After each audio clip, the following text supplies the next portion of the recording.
Welcome back to the Company of Heroes 3 Stress Test Mini Tournament. This is match 2 of a best of 3. If you didn't see the first match, go away. Go away and don't return until you've seen it. So, this is Ironcast. My name's Inuki, but none of that really matters. What matters today are the commanders that are here for the holidays in Twin Beaches. And in keeping with tradition, we shall introduce those commanders now. In the northeast, they like to go for long walks on the beach. They aren't traitors and they aren't with the Rebel Alliance. It's Howard123, use the force! Sorry, US Forces! Vacationing in the bottom left, they like to go for short and efficient strolls on the beach. Leading the Wehrmacht, it's Lidledede! And no, we're not sponsored by Lidl. There's been a mix-up with sponsorships. We are actually sponsored by Hubble Telescope. Enter the promo code Peeping on Neighbors and get your own Hubble Telescope for 10% off for your first 10 orders. But if you aren't into spying on other nations, and you are very much interested in Company of Heroes 3, then maybe consider using the Ironcast promo code to purchase the game. Details in the video description. I have no idea what happens when you do, but Relic came and mounted a boxing glove on a spring contraption on my wall, but it's probably unrelated. More importantly, whilst our players are capping territory and we both have time, come join the Ironcast Discord. We're a community-orientated channel. We want to get you into Company of Heroes 3 as soon as possible. If you like the matches, then you too could be having this much fun. Or, if you just like to watch, Ironcast is one of many places to be. Okay then, let's get started for realsies now. This is a beautiful map. Pay attention to the bottom side of the map because that's where 2 victory points are. There's only 1 at the top. The middle is resources, and I feel like this map requires more thought to it in its approach than Road to Tunis. Road to Tunis feels like a very simple map. Based on Lidledede's performance in the last match, there's a lot of locations to mine here, lots of choke points and frequently visited spots to squirt out the munitions that you've stockpiled into chunky, explodey round shrapnel death. Lidledede again with the Kattenkrat start. Capturing with that gives +3 resources to any point it captures. Pioneers have been given a long string of barbed wire to just wire off that whole top munitions point. I doubt they'll get a chance to do that. Plus, whilst they are doing that, they won't be assisting in combat. But I guess we'll tune into that later as the first engagements begin to happen around the bottom side of the map. Howard with a similar start to the last, straight into a barracks. Young, brave, something to prove wannabe soldiers start signing en masse. We've got a 2-on-2, Grenadiers versus Riflemen. Grenadiers may be on some high ground, but they aren't in range to shoot the squad on low ground. Instead, it's a rifle squad in the building that's taking fire, and that's perfect for Howard. They are nice, safe, perhaps even cozy in there. Baker's squad down to 3, they moved up, and the Grenadiers' attention shifted to them. Lidledede gains the favor here, whilst Baker's squad will have to retreat. One of the Grenadiers were at least wounded. Now, I'm no historian. I know some interesting facts, here and there. What did the Germans have for call signs? Americans had Alpha, Baker, Charlie, Dog. There must have been an equivalent for the German military, right? Let me know in the comments. I'd love to know that. Oh, and it'd be really cool if, in the replay system, squads would have these call signs automatically assigned to them, or just units in general. It'd be really awesome for casting, and it'd probably help a bit as well. We got a Weasel out on the field with a flamethrower squad. Grenadiers do get the decap on the cutoff point. What did I tell you? They do like short, efficient walks on the beach, and that was very efficient. Another Grenadier squad to offer assistance in the vicinity. 2 are gravely wounded. They need to go seek urgent medical attention. You never know when, 4 shots, 4 kills, it can happen. And you don't want to be left having to produce a replacement squad so early in the game. What is going on here? Thanks, Lidledede. Thanks for just taking the time to stop and look at that for everyone. Okay, Grenadiers on the step back. They do bring up a mortar. It's going to be useful against anyone that's hiding inside of those buildings. Operation Protect that mortar. Flamethrowers moving up. Rifle squads take position behind the wall. The torching is going on the fresh batch of Grenadiers, and it hurts to buggery. What started out was a really nice start for Lidledede, pushing all the way up to the strategic point and then having to be constantly falling back, taking a lot of losses, a lot of damage, and now a lot of time off of the map. Pioneers building, seemingly addicted to building barbed wires, trying to deny enemy cover. There's a half track for Lidledede now. Slightly early to see one, but it's always a pleasant surprise to see one. During my own auto-match 1v1s against random players around the globe, probably mostly Europe, I didn't see that many half-tracks from all factions that I played against. And yeah, a lot of people were talking about zombie armies, the constant reinforcements out of half-tracks, and maybe that it should be nerfed a bit. But again, I think a lot of balanced discussions, it's just too early to say, because the wild differences in ability from the matchmaking for the few days the stress test was open, it just isn't great information to go from. Let's see how effective it's going to be for Lidledede and how they decide to use it. They're pushing through the middle, keeping the Grenadiers close by. We're also going to see how Howard can maybe resolve this issue. A scout squad getting burnt to a crisp. Grenadiers are also moving up there to flank, maybe heading to the cutoff point. Howard, too busy to notice. They're trying to figure out how to deal with this incursion. But remember, this middle of the map has no victory points. I mean, that's just a +5 munitions point as well. It's hardly worth it. So the reason to fight here, the benefits that you gain here are indirect. If you can kill a squad or make great trades, that'll help you capture the victory points. If you can get your enemy to focus on fighting when you have the victory points, also a benefit. However, Lidledede is losing all of the victory points. This is better for Howard. So long as they play reserved, so long as they play with attrition in mind.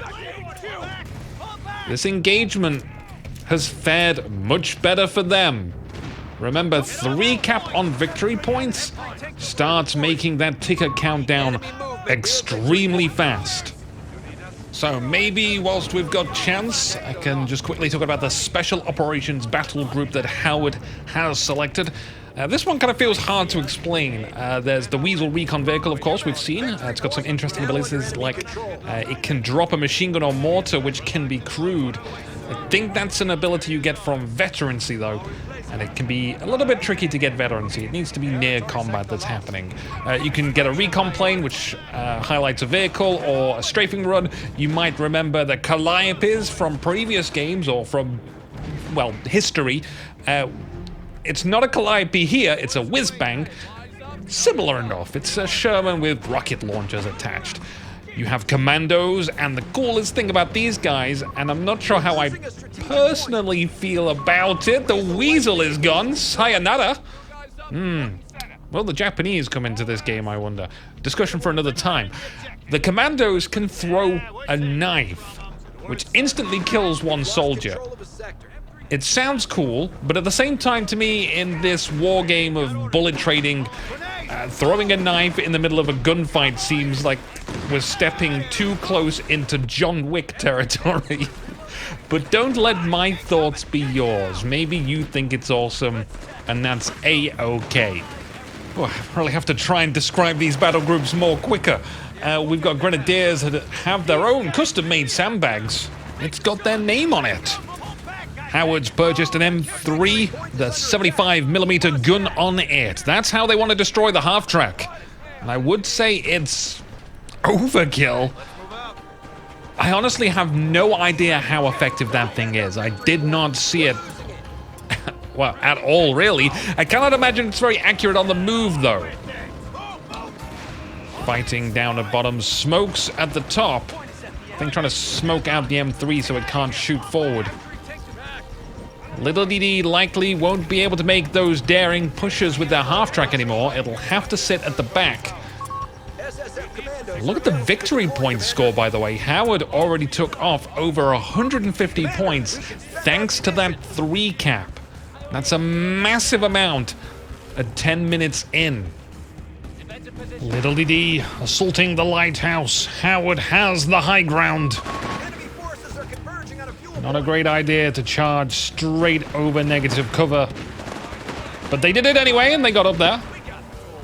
What can they do with this new place that they found themselves in? There's an engineer squad. Ooh, grenades away! Howard reacts swiftly, though. Doesn't take any damage from it.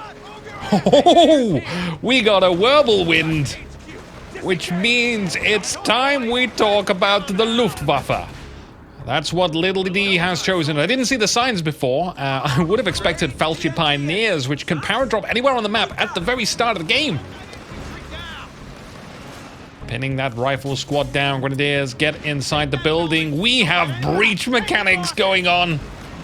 Only 2 riflemen remain. Grenade goes in. Grenadiers, don't come out. Where was I? Panzer Pioneers. No, Fellowship Pioneers. So many freaking pioneers. Sturm Pioneers. Kartoffel Pioneers. When does it end? Fellowship Pioneers. Maybe that's where it ends. They're a 4-member squad with, I think, Kar 98K rifles. So treat those like grenadiers when it comes to combat. Keep them long range and whenever possible in heavy cover. Flamethrowers like to eat at units in heavy cover, though, so there are some exceptions to the rules. Rifle squad heading inside of the building, in fact. It's not where you want to be when the flamethrowers are involved. Jaeger squad displaced by the grenade. Still technically in light cover. Now, of course, the Luftwaffe also have recon planes, strafing runs, paratroopers. The Whirlwind Flak Panzer, which we already saw, great against infantry. And it can also shoot at aeroplanes.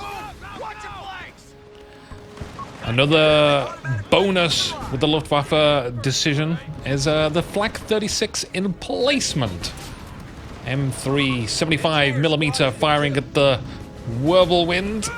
It's going to take quite a few shots. The Whirlwind is just a Panzer IV with the turret taken off and an AA gun put on top of it instead, so it's relatively armored. At least the base of it is. But this is Company of Heroes. We can't just like pick away at the crew inside. It'd be a really cool detail to add. It'd be tricky to balance, but if you could throw a regular grenade inside of the open top of the Whirlwind, not killing the crew, but maybe the crew, what they do is they stagger to get the grenade and then throw it away, or throw it out and then it explodes in the air. Essentially stunning the crew inside. That'd be kind of cool. Big thank you to Howard and Lidledede, by the way. Before this tournament started, I did ask if they would try playing different battle groups, just if they felt like they could, to showcase different things. The US don't just get battle groups, though, but they get an extension to their headquarters, like a conservatory, which also adds additional air infantry or armor benefits. They can only pick one, though. Howard went Armored Corps, which I think is the weakest choice. Ooh, rifle squad don't want to be caught in light cover when flamethrowers are at bay. Trees burn easy. But it seems like Howard's choice is more so just showcasing it off. I mean, there's not even that much to showcase. It's hard to see the effects. The M3 75mm you can get anyway, even if you're not the Armored Support Center, but it just means that you can build one out quicker. So even if this is going to cost Howard's victory, even if it's going to cost them the grand prize, there's some things which are more important than all of the world's money. And every country in the world collectively agreed that nothing else matters anymore. Company of Heroes 3 is the only thing worth existing for. Money won't even really have much of a place in the new society, which will begin on the 23rd of February. Good grenade dodge from the Grenadiers. They have some height advantage as well. Flamethrowers have done a lot of work. M3 destroys the truck that the rifle squads were continuously hiding behind, which, I mean, that's the team spirit. If your rifles keep hiding in cover which is not benefiting them, because flamethrowers will hurt units in heavy cover more, then get rid of the cover. It's an odd way about it. Anywho, this is the third rifle squad that has came. They have seen, but they are showing no signs of conquering. There's the Felsher Pioneers. Want to be keeping them at range, as explained before. Rifle squad flanking the Grenadiers. Pioneers pulled back to place mines. No rest for the wicked, but grenades for the rifles. Again, a victory for Lidledede. That's the third battle? Fourth? I've lost count. They just seem to keep winning up there. If they can get that auto-reinforce turned on, they'll hold that land for even longer. Whirlwind making some interesting moves here. The crew need to learn to read a map. Rifle squads have got the high ground. They try and use a grenade to predict the path of the Grenadiers. Walking out of a grenade themselves. I'm surprised the Jaeger squad managed to stay alive during that. Grenadiers get inside the building. It's going to be another breach, but they just abort and go inside the building next door. Whirlwind really wants to try and find an angle of fire, but they just can't seem to do it. Not sure what the smoke does here, but the rifles are going to go ahead and retreat. Control in this sector falls to Lidledede. The Jaeger squad have got themselves a couple of Panzerschrecks, likely to deal with the M3 half-track at first, but now there's a Chaffee on the field for them to hunt. The Chaffee, of course, rides out, shoots at the Whirlwind, but that wobbles away. Grenadiers ready the Panzerfaust, blast the Chaffee, hoping to slow it down so that the Jaegers could get in range. That plan doesn't come to fruition, though. Felsher Pioneers on the top side. They've got their eye on the M3 half-track, just sat back here. Oh, boom goes the dynamite. I'm not sure if Howard knew what that was exactly. If it's got a longer fuse timer, expect a beefier bang. Lidledede has leveled out the victory points now. More interestingly, their army composition contains a mortar, sniper, and now a machine gun. This is quite diverse. On the one hand, it's quite intensive to play with so many different types of units, but it's also troublesome to play against so many types of units as well. Howard also has a sniper out. Machine guns and snipers work well together. We've got some Felsher Pioneers dropping by. Classic CNC reinforcements have arrived. New constructions options. Trying to wire off the Lighthouse. But it can't be done so easily. You also can't place mines anywhere above the stairs. Whilst Lidledede concentrates mostly on the south side of the map, Howard is looking at the top side. Rifle squad moving to the strategic cutoff point. Always a great idea to try and focus the strategic cutoffs. Whenever there's no enemy presence, you might as well. They come up behind a mortar, threatening the team with a grenade, cancelling it to save on the munitions. Regrouping with two other rifle squads. There's that sniper moving around, backing the fourth squad. We'll call it Dog Squad. Machine gun at the Lighthouse. Yes, my dream has come true. But there's a sniper here as well. Perfect. Lining up another shot. Gets the second kill. Oh, we've got a sniper battle going down. There is literally no better place for a sniper battle to go down than a classic, iconic awesome lighthouse scene. Now, snipers, I feel, are a bit more clunky in Company of Heroes 3, but that clunkiness makes it feel like it's got more impact. Howard applying a lot of pressure. They saw the sniper behind the wall. They know exactly where it is. Now they're going to try and flush it out with the rifle squad. Spotted. But the sniper can't get the shot.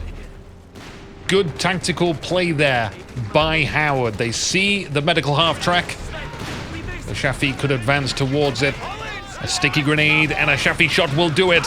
Although, not with this gunner. He's got lemons for eyes. Seriously missing all of their shots. Lidledede is busy making whirlwind magic happen. Too slow to save the half-track. Rifle squad can pocket some of the metal. Maybe make a necklace out of it. Howard feeling short on trinkets recently, I'd say. This looks to be a good turning point for them. Upgrading their squads with additional bars, giving them the much-needed firepower to start competing with the infantry. Veterancy is also accumulating. We got a couple of 2 stars, a couple of 1 stars. Sniper with veterancy as well. Strafing run, not harming the whirlwind at all. You have to toggle the anti-air mode on anti-air units if you wish to shoot down planes.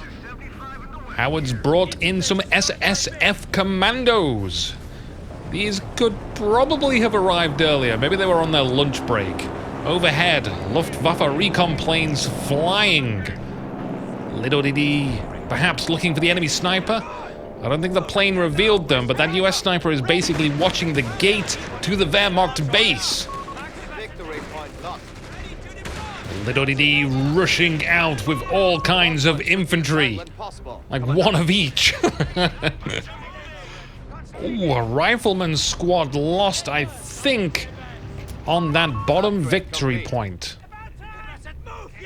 A lot of riflemen around the road. One of the squads really roughed up. Needs to seek medical attention. Lidledede advancing, moving out. They see the sniper. Let's not make this a personal sniper vendetta. Get those VPs. Lidledede already lost 150 points in the beginning by losing focus. Besides, every sniper's time will come. They're just tough to keep alive. Pioneers knocking Dints out of the whirlwind, getting it back into shape. Which victory point does Lidledede intend to strike next? Top or bottom? Another note on snipers, I highly recommend, if you don't use control groups, that's fine. Continue to not use control groups. Except for a sniper. Use a control group for just your sniper. I'm sure every commander can at least handle that one single control group for a highly important unit. Is that a Sherman I see? Things are just getting better and better for Howard. 1, they knock the Axis back. 2, commandos arrive, bringing anti-infantry power. 3, a Sherman is manufactured and Lidl doesn't have an adequate counter for it. Just yet. But I doubt Lidledede will panic. I've taught them not to panic. Never panic. Never press the panic button. My advice goes to you as well. If there's ever a situation... Oh my god, seriously? A Flak 36 emplacement on the main road? No. This is insane. You have to think of the positioning here. I think that kind of looks over the bottom victory point. I kind of almost doubt that. It looks straight down the road. It's got considerable range, sure. But I just don't think many vehicles, especially from what I've witnessed of Howard123, are really traversing across the middle at the moment. We're losing a grenadier squad. They chuck a grenade. Rifles move out of the way. And maintain their combat efficiency, to some degree at least. There's the commandos running around. Almost like headless chickens, though. Machine gun suppresses them from the lighthouse. Where's that sniper when you need it? Just to the back, hiding from the recon plane. Seriously, Lidl is very scared of that sniper, so it seems. There's no support for that machine gunner either. The Axis are concentrated around the middle, which has no significance, no value. Building a Flak 36 to protect it, I feel like the obvious place to want to build a Flak 36 or any emplacement would have been along the beach. Just this large, completely open space, direct line of fire. And that's where the Sherman is. That's where both of the victory points are. Fellowship Pioneers going to the top cutoff point. Now, something cool that Fellowship Pioneers can do is whip out a minesweeper. They can swap between detecting mines and just shooting. I think that's a fantastic addition to have this weapon swapping mechanic in Company of Heroes 3. Where's this Sherman going to now? It's dealt with the machine gun. It's still alive. That machine gun is just retreated. Obviously, was no match for a tank. With any luck for Lidledede, that Sherman will just drive right into the Flak 36. One can wish upon a star. Lidledede advancing along the beach, getting inside the building with the Jaeger squad. Can we expect grenades from Howard? Oh, I think they went for breach, but the Jaegers get outside. Sniper and Kettenkrat just chilling out together. The Sniper's gonna have to move away. Still a lot of fear for where that enemy sniper might be. Howard, I think, just playing it safe. Whilst the engagement goes off in two places at once. Whirlwind, top side. Sherman won't have any troubles dealing with that. The Sherman doesn't want to drive too far forward, though. Who knows what they could be running into? Especially after the last match with all those mines down. Though in fairness, Howard didn't run into many of them. It's still a sensible plan for Howard not to advance without infantry in the front. I always say that, you know, in Company of Heroes and Men of War, you got to get the infantry at the front. Very rarely do you want to push forward and just try and get something killed with your tank. More often than not, and in so many cases that I've seen in Company of Heroes 1 at least, where I've spent a lot of my days, people end up driving tanks in and they just don't come back because there's a bazooka squad, a Panzerfaust, something that will snare it, a mine.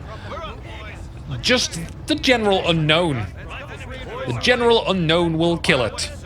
You see, with infantry going first, you might lose a soldier. You might lose 5 people out of a 6-man squad. They can go back home, they can reinforce. But if you lose the tank, there's no just reinforcing it. Although, having said that, there are some recovery vehicles which can bring back a completely wrecked out tank. Got a Panzer IV on the field now. Panzer IV is bot, Sherman at the top. I can't wait to see a little bit of a tank battle between the two. Howard has brought in the whiz-bang. And I think they do intend to fire it. But what's a good target? Commandos taking, I mean, so much pain. You've got the sniper, you've got the whirlwind, you've got the Panzer IV. Grenadiers were the least of their troubles. Lidledede sees the whiz-bang briefly. This is their smoke here too. Must be quite ominous for Howard. Do you truly want your whiz-bang breathing that in? Being that close? Remember, it's the unknown that kills. Well, at least metaphorically speaking. Interesting positionings here. Grenadiers going through the smoke. P4, same thing as well. Rockets firing on the whirlwind. Damn it, I want to see if any hit. Panzer IV, stick it, that won't matter. Stern Pioneers throwing another bundle of explosives. That absolutely matters. Rifle squad failing to protect this valuable piece of machinery. Panzer IV scooting away with another sticky. As that sniper back at the Lighthouse. It's the whiz-bang. Yeah, it's just going to get out of it. I'm surprised Lidledede doesn't finish it off. Calling in air support against the rifle squads. Takes a long time for them to arrive, though. Very easy to step out of. Another sticky grenade. This time it costs the rifle squad their life. Sticky grenades aren't there to destroy tanks. They're there to hinder them, to set up a kill for another unit. I still cannot believe that whiz-bang got away. Howard remaining in control. The Sherman tank still at the top side of the map. Wasn't repositioned. Howard seemed fairly confident just dealing with that situation as is. I spy with my little eye the US sniper. Looking at the +5 munitions point. Got themselves 2 stars as well. I noticed Lidledede is lacking munitions. Might be partly due to not having that top +60 munitions point. I'm not sure how long that has been uncapped for. We're losing a fuel point. I think Lidledede could use a refresh button. Just purged all the stored data in their mind and look at this whole situation anew. Maybe focusing on the top victory point. Dedicating more resources there. Maybe pushing through to the upper cutoff point. Trying to bait some tanks into the middle whilst doing that. Could be possible. It's been very forward-thinking, very frontal assaults, and whilst they have looked somewhat spectacular, they haven't accumulated anything. At least nothing of vital importance, which is just the victory points. That's what we need here. Another direct approach to that bottom victory point, just straight across the sands. Howard's commandos getting some covering fire from the whiz-bang, forcing the whirlwind back. Grenadiers slip by. Jaeger squad on the sides, firing at the rifles. Grenade disperses the rifle squad.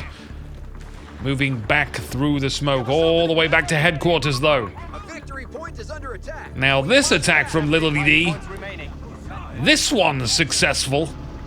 And they're not done yet. Bring in the Panzer IV down the road. Spotting that Sherman. Repositioning itself to try and assist in defending this bottom victory point. Oh! That red building collapsed. There was a sniper in there. Whiz-bang now taking side shots from the Panzer IV. Pioneers tossing another high explosive charge, but this time the tank has learnt its lesson. Sherman spinning around. Jaeger squad and Panzer Shreks in between it and the Panzer IV. Opportunity to get some rear shots off. Whiz-bang is down. Sherman giving chase. The Panzer IV likely to escape through the northern sectors. There's a rifle squad up here. They're chucking a sticky grenade out. That's going to slow the Panzer IV down quite a lot. Enough for the Sherman to catch up. Really, we're bringing in some Fellowship Pioneers? I don't think they're going to drop in time to give the repairs that are needed. Rifle squad on the other side also threw a sticky grenade. Come on, that should have killed the Panzer IV. Sherman struggling, so is the Panzer IV. Fellowship Pioneers have arrived. They take a shot from the Sherman. Whoever pens next wins. And it's going to be the Panzer IV. Weirdly, going to be the Panzer IV. There's no way that this Panzer IV gets out alive, right? The Fellowship Pioneers taking increased damage whilst trying to repair.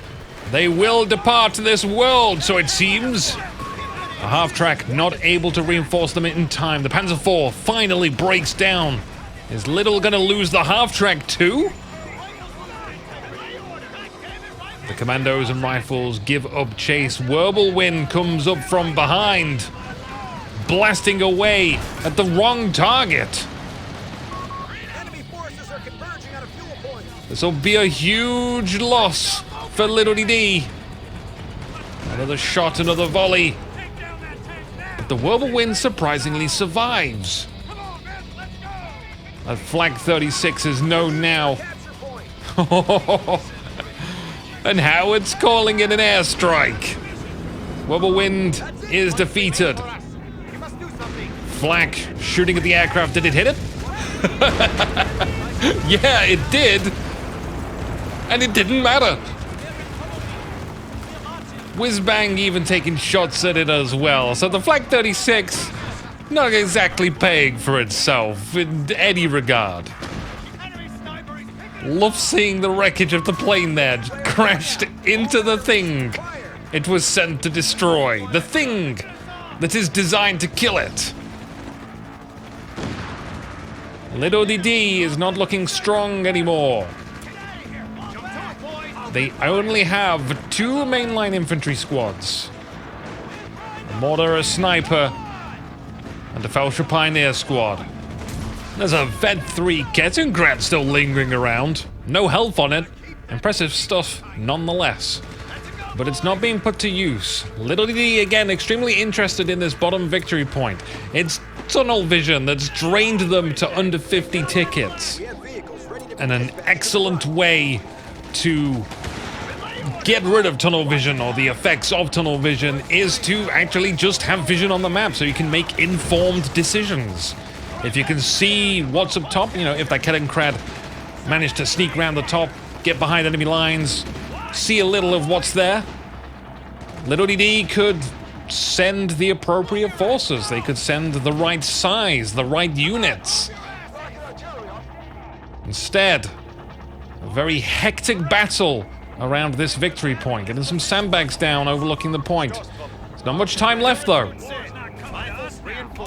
Not much time left at all. Back at the Wehrmacht base, there's a Stostruppen squad.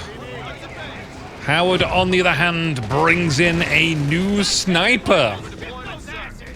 Both sides considerably weakened, under 6 squads each, past the 35-minute mark. But that victory point is close to the home base for the US. Rifles charging the sniper. They're not going to get a chance to fire another shot. At least not from the Lighthouse. Rifles take that position from Lidledede. Sniper heads to a wrecked out half-track from very early on in the game. Stostruppen have arrived and they charge up with the Jaeger squad. Grenades away! Oh no! Wait, what happened there? The rifle squad were getting inside the building. It looked like some of them got in, but then were immediately crushed as the mortar collapsed the roof on them. Half-track charging to the victory point now. Lidledede needs to get on that point. Is Howard gonna let it happen? There's the sniper. Grenadiers find the sniper. You're more than welcome to kill them, just make sure you do it standing on the victory point. It's gonna be close. 7. 6. Getting the Kettenkrad repaired. 5. 4. Wait, what are the Grenadiers doing? Get back on the victory point! No! 2. 1. No way! Lidledede! No! Why? Why is this a victory for the US forces?